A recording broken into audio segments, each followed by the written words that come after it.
السلام عليكم. معاكم اخوكم عماد. انا عارف في ناس كتير زعلانه بعد خساره المغرب قدام فرنسا وطلوعها من كاس العالم، ويمكن تحتل المركز الثالث على فكره، احتمال كبير جدا يعني. اوكي، بس دي نتيجه كانت متوقعه. يعني اللي انا لاحظته في الفريق يعني الفرق الافريقيه والفرق العربيه بصفه عامه انهم بيجي لهم مرحله الطفره. يعني ايه الطفره؟ زي ما مثلا مصر غلبت بلجيكا في مباراه وديه، تمام؟ هل معنى كده ان الفريق المصري اقوى من بلجيكا؟ لا، دي طفره.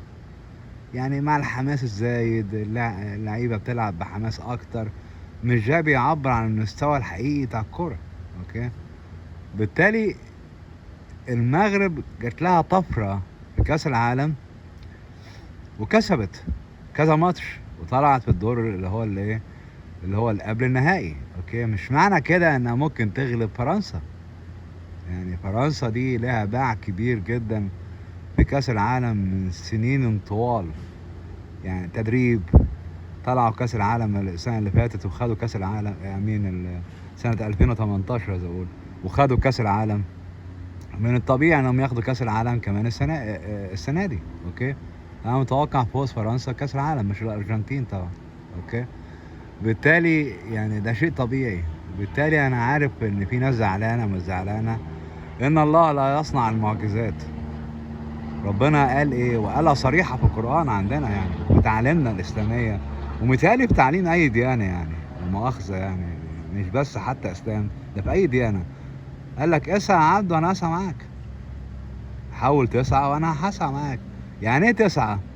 تسعى يعني تدرب، حسن من مستواك، احتك في حاجات كتير، ماشي، اعرف حاجات كتير، العب كتير، حاول تاخد خبرات كتير، وبعد كده انا هسعى معاك وهخليك انسان كويس.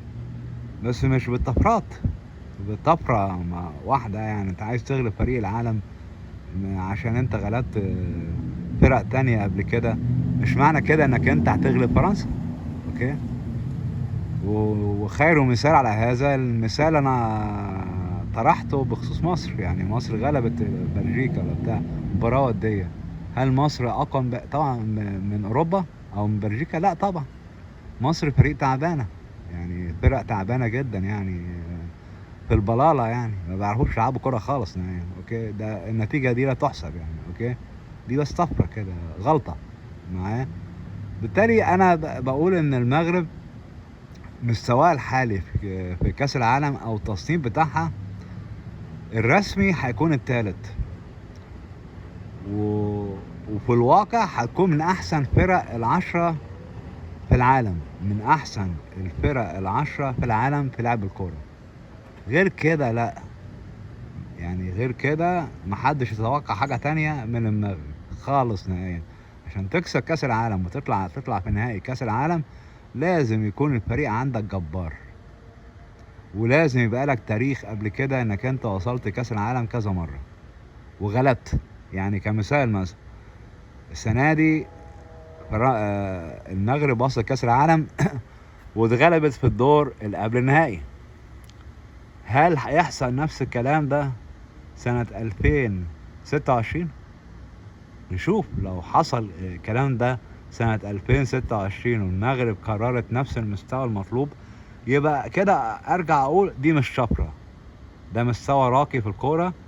المغرب طورت من الكورة، بتروح كاس العالم كل 4 سنين وبتطلع في مستويات متقدمة. غير كده لا تتوقع اي شيء. و... والف مبروك للمغرب للمركز الثالث. ونتمنى يا جماعة ان احنا ما نزعلش خالص كده وناخد الكورة كده بحساسية. دي كورة، واللي بيلعب كويس هو اللي هيكسب. والعملية مش عملية مين مسلم او مين غير مسلم، العملية مين بيلعب كويس هو اللي هيكسب. دي انتهت. ده قانون الحياة. تلعب كويس هتكسب، تلعب وحش هتخسر. والمغرب عملت غلطات بالهبل في الدور اللي قبل النهائي، بالتالي تستحق الخسارة. والسلام عليكم ورحمة الله وبركاته.